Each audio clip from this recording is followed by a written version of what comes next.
Video like जरूर कर लीजिए और ऐसे वीडियो लगातार फ्री में पाने के लिए चैनल को तुरंत सब्सक्राइब कर लीजिए और बेल आइकन को जरूर टैप कर लीजिए ताकि आगे भी सारे वीडियो आपको मिलते रहे। यूट्यूब में फॉलो करते हैं तो प्लीज ये वाला फ्री टेलीग्राम चैनल जरूर ज्वाइन कर लीजिएगा। सारे नोटिफिकेशन सारे अपडेट यहीं पे आते हैं, ध्यान रखिए। नमस्कार साथियों, स्वागत है आप सभी का स्टेट पीसीएस प्रिपरेशन पे। मैं निशित मिश्रा स्वागत करता हूं अपने चैनल पे। तो साथियों, ये क्लास है हमारी एनसीईआरटी ज्योग्राफी की क्लास 11th की। और अगर आप देखो तैयारी कर रहे हो चाहे उत्तराखंड पीसीएस की, चाहे यूपी पीसीएस की, इवन यूपीएससी की भी, ठीक है, या फिर आप किसी भी एग्ज़ाम की तैयारी कर रहे हो, जैसे यूपी में बीओ की वैकेंसी आने वाली है ना, या आरओ का एग्ज़ाम होता है, यूपी में भी होता है, उत्तराखंड में भी होता है। तो इनके लिए आप किसी भी एग्ज़ाम की तैयारी कर रहे हो, इसमें प्री और मेंस होता है, उसके लिए ये क्लास बहुत ज़्यादा इंपॉर्टेंट रहने वाली है। आज जिस टॉपिक की हम चर्चा करेंगे वो है structure of earth, internal structure of earth, पृथ्वी की संरचना, बेसिकली आंतरिक संरचना पृथ्वी की कैसी है उसके बारे में हम लोग जानेंगे। तो जैसा कि आप लोगों को पता होगा कि अगर हम धरती की बात करें तो धरती जो है, थोड़ा बनाने का प्रयास करता हूँ यहाँ पे, धरती जो है हमारी गोल है, ठीक है। और धरती के ऊपर की स्थिति अगर हम देखें तो करीब करीब सबसे ऊपर जो है हमें ये मिलती है, ये है सबसे ऊपरी जो परत है, ठीक, इसे हम बोलते हैं क्रस्ट। और जितनी भी हमें धरती दिखाई देती है, चाहे नदियां हैं, चाहे पहाड़ हैं, चाहे जंगल हैं, सब क्रस्ट में ही आते हैं। क्रस्ट के थोड़ा और नीचे आते हैं तो मेंटल आता है, उसको हम अभी डिटेल में पढ़ेंगे। मेंटल आता है और मेंटल के नीचे कोर आता है, ठीक है, इस तरीके से। तो धरती के क्रस्ट से लेके कोर तक की जो गहराई है ये है 6371 किलोमीटर है करीब करीब, ठीक है। इन सबको अभी हम देखेंगे, थोड़ा बेसिक आपको बता रहा हूँ। तो अगर हमें धरती के बारे में जानकारी लेनी है, आप सही जानकारी धरती के बारे में लेना चाहते हो, तो इन परतों को समझना बेहद ही ज़रूरी है, क्योंकि ये परतें हमें बताती हैं कि धरती अंदर से कैसी है। जैसी धरती ऊपर से दिखाई देती है वैसी अंदर से बिल्कुल भी नहीं है। ऊपर से धरती जितनी शांत है, अंदर से धरती उतनी ही अशांत है। तो इसी टॉपिक को आज हम क्लियर करेंगे। देखो, सबसे पहला जो हिस्सा है धरती का वो है द क्रस्ट, जिसे हम हिंदी में कहते हैं भूपर्पटी, ठीक है। जो पृथ्वी, हमें सबसे ऊपरी जो पृथ्वी की परत है उसको कहा जाता है क्रस्ट। यह पृथ्वी का सबसे बाहरी भाग है, जैसा कि मैंने बताया कि ये हमारी इस तरीके से पृथ्वी है, इस तरीके से। तो ये सबसे ऊपरी हिस्सा है, इसको हम बोलते हैं क्रस्ट। यह बहुत ही भंगुर यानी ब्रिटल है। ब्रिटल का मतलब है बहुत जल्दी टूट जाता है, ठीक है। अब आप अपने हाथ से तोड़ने का प्रयास करोगे तो नहीं टूटेगा, लेकिन हाँ, धरती जब जोर लगाती है, जब नेचर जोर लगाती है तो ये आसानी से टूट जाता है। ये सबसे पहली परत है। यह बहुत ही भंगुर होता है, जिसमें जल्दी टूट जाने की प्रवृत्ति पाई जाती है, जैसा कि मैंने बताया। भूपर्पटी की मोटाई महाद्वीपों व महासागरों के नीचे अलग अलग होती है। देखो, ध्यान रखना, इस भूपर्पटी पर हमें पहाड़ भी दिखाई दे रहे हैं, मैदान भी दिखाई दे रहे हैं और महासागर भी दिखाई दे रहे हैं, ठीक है। तो ये आपको ध्यान रखना है। तो हर जगह इसकी मोटाई अलग अलग होगी, ठीक। ज़मीन पर जो आप जैसे जो पहाड़ हैं या जो मैदान है, यहाँ पर भूपर्पटी मोटी होती है, लेकिन जो महासागर है वहाँ पे भूपर्पटी थोड़ा सा पतली होती है। तो देखो, वही लिखा है, महासागरों में भूपर्पटी की मोटाई महाद्वीपों की तुलना में कम होती है। यानी जो ज़मीन है वहाँ से आप अगर इसकी मोटाई देखोगे पूरे क्रस्ट की तो ज़्यादा मिलेगी, पानी में थोड़ा सा कम मिलेगी। महासागरों के नीचे इसकी औसत मोटाई 5 किलोमीटर है। यानी अगर आप किसी ओशन में जाओगे, चाहे इंडियन ओशन में जाइए, चाहे पैसिफिक ओशन में जाइए, तो वहाँ से लेकर के जो मेंटल तक की आपको मोटाई मिलेगी वो करीब करीब 5 किलोमीटर मोटी मिलेगी। उसके नीचे एस्ट्रोस्फीयर आ जाएगा, जबकि महाद्वीपों के नीचे ये मोटाई 30 किलोमीटर तक है, ठीक है। मुख्य पर्वतीय श्रृंखलाओं में यह मोटाई और भी अधिक है। जैसे आप हिमालय पे जाओगे तो मोटाई और बढ़ जाएगी। हिमालय के नीचे भूपर्पटी की मोटाई 70 किलोमीटर तक है। भूपर्पटी भारी चट्टानों से बना है और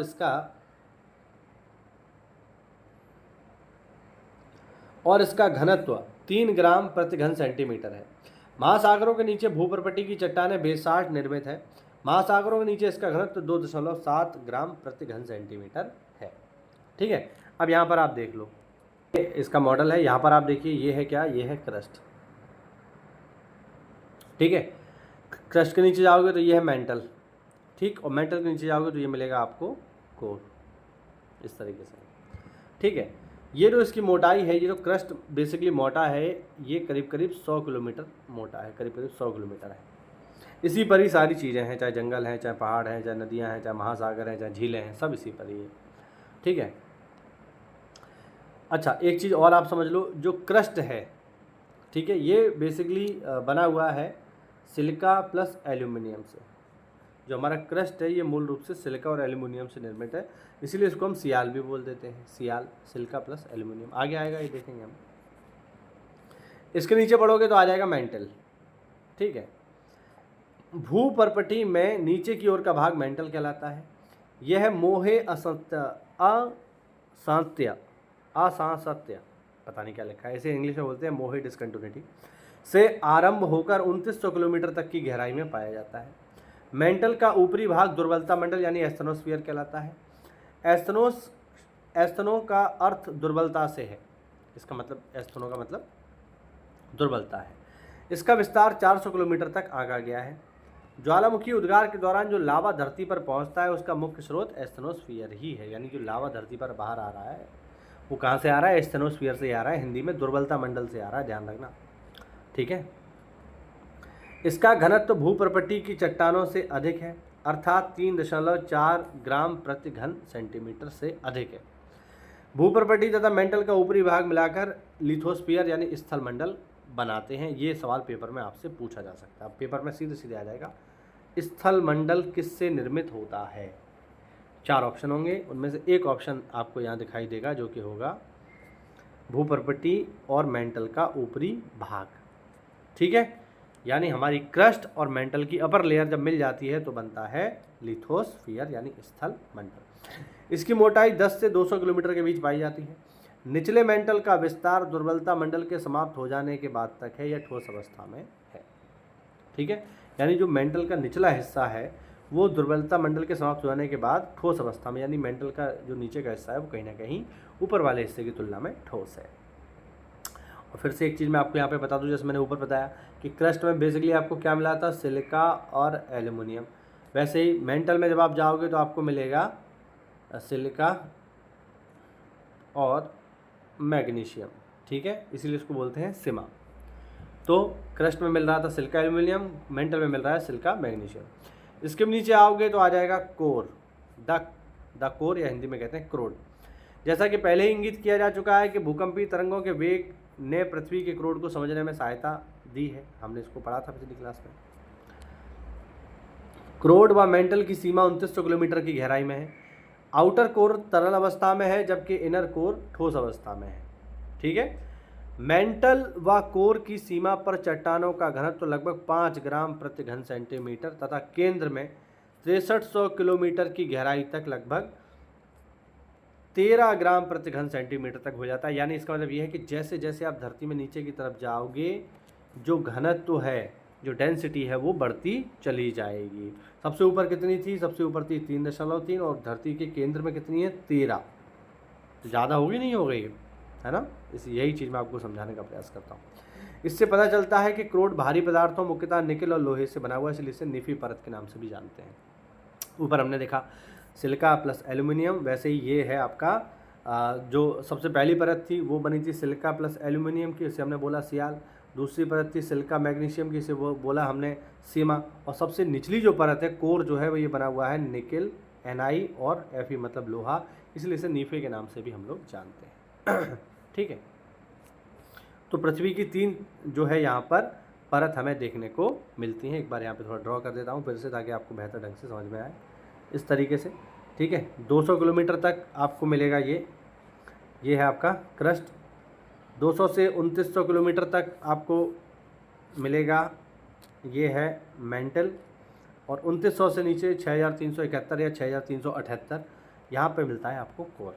ठीक है, क्रस्ट जो है बेसिकली ये 2 चीज़ों से मिलके बना है, सिलिका प्लस एल्यूमिनियम। मेंटल बना है सिलिका और मैग्नीशियम से, और कोर हमारा बना है निकिल और लोहे से। ध्यान रखना, यही इनकी परतों के नाम है जो पेपर में पूछे जाते हैं। ठीक है, चलो अब बात करते हैं हम लोग ज्वालामुखी तथा ज्वालामुखी निर्मित स्थल रूप की। आपने अनेक बार ज्वालामुखी के चित्र देखे होंगे। ज्वालामुखी वह स्थान है जहाँ से गैस, लावा, राख, तरल व चट्टानी पदार्थ लावा पृथ्वी के धरातल पर पहुँचता है।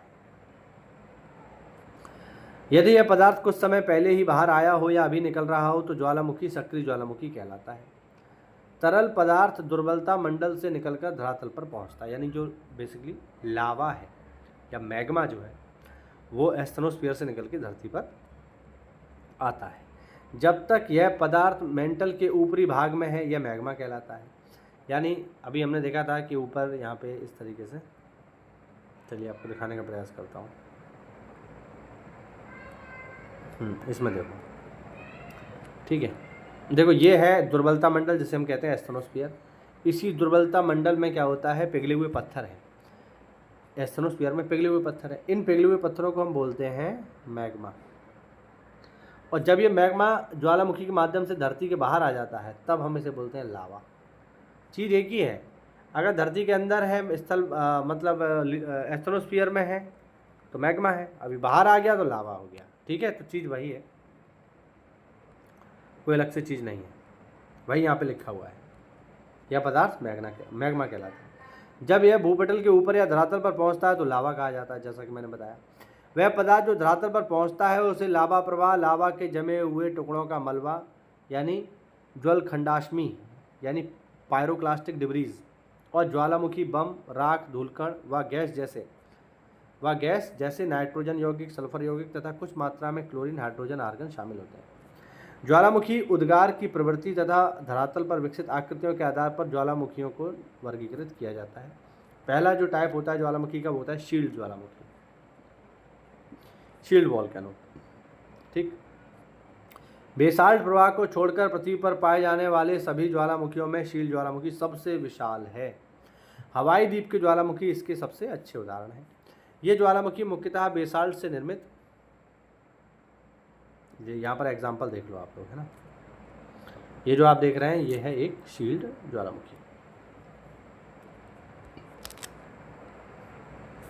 ये बेसाल्ट से बने होते हैं जो तरल लावा के ठंडे होने से बनते हैं। यह लावा उद्गार के समय बहुत तरल होता है, इसी कारण से इन ज्वालामुखियों का ढाल तीव्र नहीं होता। यदि किसी तरह निकास नलिका वेंट यानी यहाँ से वो बाहर निकल रहा है लावा से पानी भीतर चला जाए तो ज्वालामुखी विस्फोटक भी हो जाता है। यानी जो वेंट जहाँ से लावा बाहर आ रहा है उसमें पानी चला जाए तो ज्वालामुखी विस्फोट बड़ा होगा, अन्यथा कम विस्फोटक होना ही इनकी विशेषता है। इन ज्वालामुखियों से लावा फव्वारे के रूप में बाहर निकलता है तथा निकास पर एक शंकु यानी कोन बनता है जो सिंडर शंकु यानी सिंडर कोन के रूप में विकसित होता है। ठीक है, ये जो आप देख रहे हैं यहाँ पर ये है सिंडर कोन।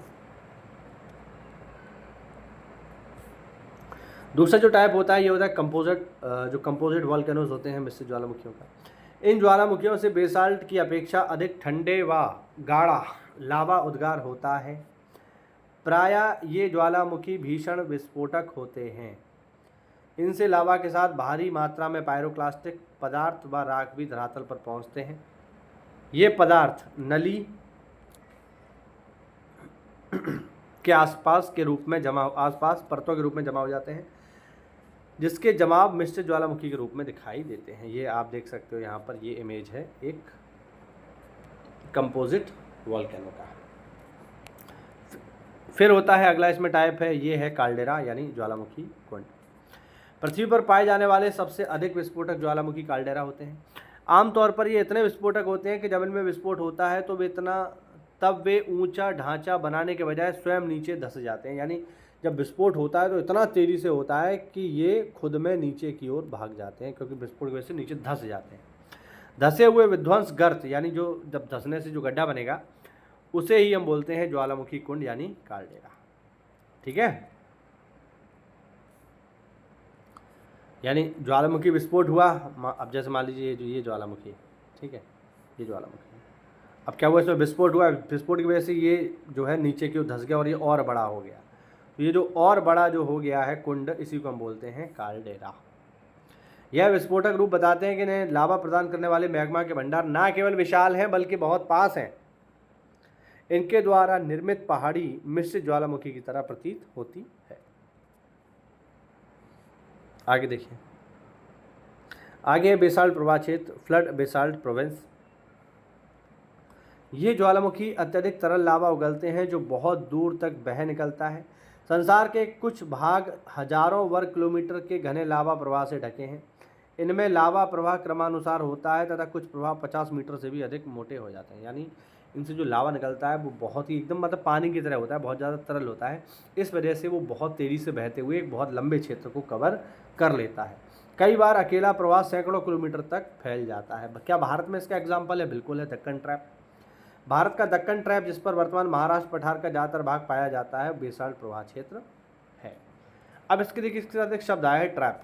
ट्रैप का मतलब क्या है? ट्रैप का मतलब ये है कि ये जो है, अब जैसे लावा मान लीजिए बह रहा है, तो इसके संपर्क में जो भी आएगा वो यहीं रह जाएगा, फंस के इससे बाहर नहीं निकल सकता, चाहे वो पेड़ पौधे हों, चाहे जानवर हों, कुछ भी हो। जो भी इस लावा प्रवाह के संपर्क में आएगा वो यहीं ट्रैप होके रह जाएगा, इसीलिए इन्हें बोला जाता है ट्रैप। ऐसा विश्वास किया जाता है कि आज की अपेक्षा आरंभ में अधिक वह क्षेत्र इस प्रवाह से ढका हुआ था। जितना आज दिखाई देता है उससे भी कहीं ज़्यादा। अब इसको देखिए आप, मध्य महासागरीय कटक ज्वालामुखी। इन ज्वालामुखियों का उद्गार महासागरों में होता है। मध्य महासागरीय कटक एक श्रृंखला है जो 70,000 किलोमीटर से अधिक लंबी है, जो सभी महासागरीय बेसिनों में फैली है। इस कटक के मध्यवर्ती भाग में लगातार उद्गार होता रहता है। चलिए ये मैं आपको दिखा देता हूँ, ठीक है, देखो इसको आप। चलिए आपको एक आध जो है इस तरीके का महासागरीय कटक मैं आपको दिखा देता हूँ। ये है हमारी प्यारी धरती, और चलिए दिखा देता हूँ आपको, दिख ही जाएगा। अब यहाँ पर आप इसको नोटिस करो, देखो इसको आप नोटिस करिए, ये देखिए, ये आप देख रहे हैं, ये महासागरीय कटक है, ठीक है। और ये आपको ये दरार दिखाई दे रही है ना, इन्हीं से ही लावा उद्गार होता रहता है। और यहाँ पर आप देखो, ये सागर के अंदर है, महासागरों के भीतर है, और इनसे लावा उद्गार होकर के ये जो है धरती पर फैला रहता है और हमें दिखाई भी देता है, ठीक है। इसको देख लो, ये अभी बहुत चर्चा में है, क्योंकि ये जो आप देख रहे हो, ये जो लाइन आप देख रहे हैं ना, ये है रिंग ऑफ फायर। इसी रिंग ऑफ फायर में, क्योंकि रिंग ऑफ फायर में क्या है, एक तो ये आप देख रहे हैं, ये पैसिफिक प्लेट है, और ये प्लेट है आपकी यूरेशियाई प्लेट, और इनके बीच में दरार है। इस दरार से अक्सर करके ज्वालामुखी बाहर आते हैं, और जब विस्फोट होता है तो भूकंप भी आता है, जिससे सुनामी आती है। यही कारण है कि आप देखेंगे कि जापान में अभी सुनामी आपको देखने को मिल रही है ना। ये आप देख रहे हैं ना, ये जापान में सुनामी क्यों आई? इसीलिए तो आई है। इधर ऊपर की तरफ जाएंगे तो ये आपको दिखाई दे रहा है, ये है रशिया का ये जो इलाका है, ये है कमचटका प्रायद्वीप, है ना, ये कमचटका प्रायद्वीप है, तो ये भी इसके बहुत पास है, तो यहाँ पर भी जो है सुनामी वगैरह आ रही है। और यही जुड़ा हुआ है इधर अलास्का से, ये जो आप देख रहे हैं ये अलास्का है, यूएसए का, इसमें भी वार्निंग जारी की गई है। तो ये सब सारी चीज़ें आपस में जुड़ी हुई हैं। तो ये हुआ आज का हमारा छोटा सा वीडियो। उम्मीद करता हूँ आपको वीडियो अच्छा लगा होगा। कोई डाउट हो तो कमेंट के माध्यम से पूछो। और अगर आप देखो तैयारी कर रहे हो अपकमिंग बीईओ एग्ज़ाम की, आने वाला है यूपी में बीईओ एग्ज़ाम, या फिर आरओ एआरओ मेंस की, ठीक है, फ्री तो हो चुका है, या फिर आप तैयारी कर रहे हैं यूपी पीसीएस की 2026 के लिए, या फिर उत्तराखंड पीसीएस की, तो इन सभी के लिए हमारे बैचेस चालू हो चुके हैं। केवल ज्वाइन करिए स्टडी फॉर सिविल सर्विसेज को, और प्रॉपर तैयारी करके, अच्छी तैयारी करके अपनी एक सीट पक्की कर लो, ठीक है। कोई भी डाउट हो कमेंट के माध्यम से पूछो। मिलते हैं अगली क्लास में, तब तक के लिए जय हिंद, जय भारत, वंदे मातरम।